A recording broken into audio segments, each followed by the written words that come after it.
Many articles on the internet will tell you that Richard Ramirez was identified easily because all the victims mention his rotten teeth or bad breath. Stained gap, brown teeth. His hair was disheveled. Stained gap teeth.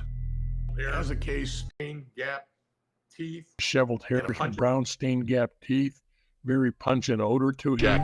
Brown stained gap teeth and a pungent odor. Documentaries and movies tell you that all the victims reported an identical and distinctive suspect with stained, gapped teeth.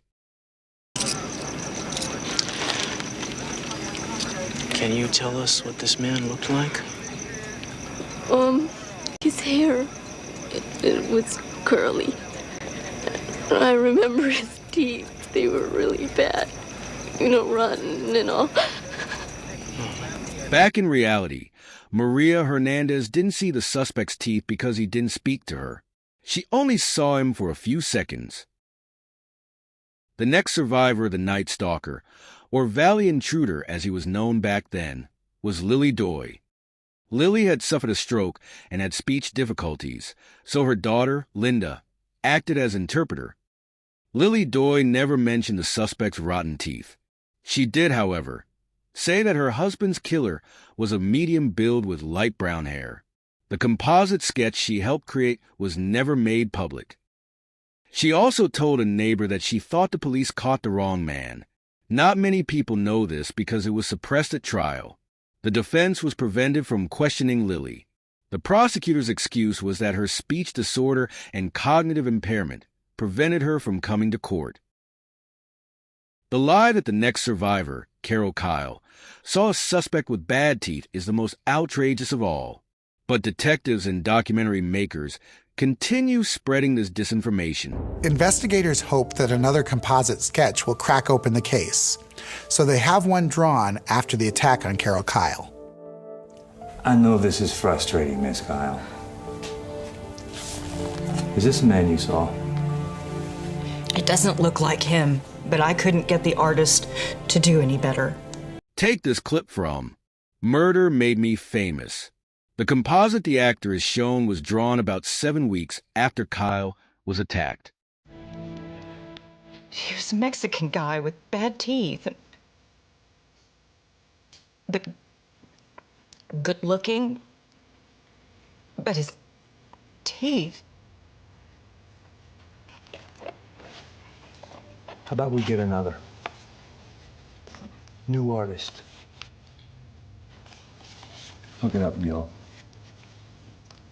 Thank you, Mrs. Kyle. Be in touch.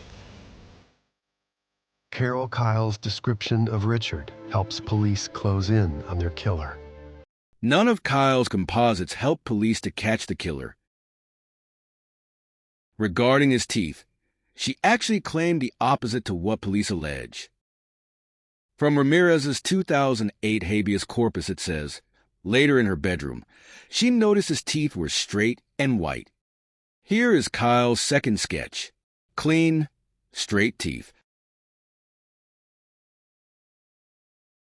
We were looking for generally the bad teeth. This guy had bad teeth to the point some witnesses said that, he stunk. Sergeant Frank Salerno's assertion that the suspect smelled bad will be the subject of another video. That is an aspect of the Night Stalker that is also exaggerated. This is the police report from the Sophie Dickman case. Sophie never mentioned the suspect's teeth.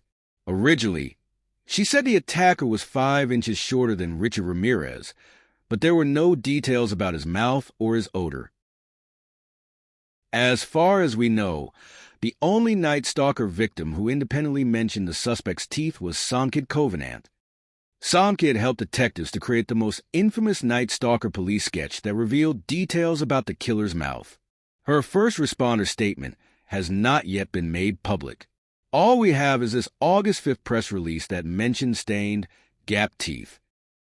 This obviously doesn't match the suspect in the Kyle incident, as well as other differences. The following police statement comes from Night Stalker survivor Virginia Peterson. She is very detailed, but never mentions his teeth. Like several other victims, Her description changed after seeing Ramirez on TV or later in the flesh.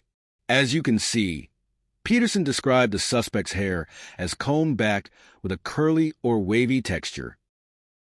In court, the combed back hair became wild. He now also had a diabolical grin, but still no mention of the condition of his teeth. Could it be that Mrs. Peterson was influenced by Ramirez's longer, untamed hair and strange courtroom behavior and changed her description accordingly? Christopher Peterson was unable to identify the suspect at all, despite chasing him through the home, so there was no mention of teeth from that quarter. For the next incident, there were a lot of problems with Sakina Abua's eyewitness testimony, including the fact that she described the killer's hair as blonde. As for his teeth, she originally said they were wide. In addition, she did not recall any gaps between his teeth. The way this is worded might suggest that detectives asked Sakina a leading question. The Night Stalker task force was hoping the suspect had stained gap teeth because it fit with the man they already decided was the Night Stalker, as depicted in the Khovananth sketch. This will be explained in other videos. Sakina's description changed drastically after 4 interviews with Sergeant Yarbrough. By September, Abua was describing Ramirez, and she later identified him. She had now changed his teeth from wide to stained and crooked. Prosecution witness, Deputy Sheriff John Knight, insisted that Sakina Abua kept mentioning the suspect's discolored teeth. The LA Times reported that numerous victims described his teeth as rotten. But who? How did this disinformation spread when the teeth were not mentioned in their statements or court testimonies? Only Somkid Khovananth mentioned teeth without prompt. It is not unreasonable to suggest that some victims changed their descriptions because of leading questions from the task force, who were operating on confirmation bias. The killer's appearance had already been decided. The victims were extremely traumatized and had every reason to trust the detectives who were helping them. How else can one explain why, after multiple police interviews, Abua gradually changed the color of the suspect's hair from blonde to Ramirez's color? It seems that the task force detectives were determined to make later crimes fit. You can find more details on the Expendable for a Cause website and in this book. Links will be provided in the description.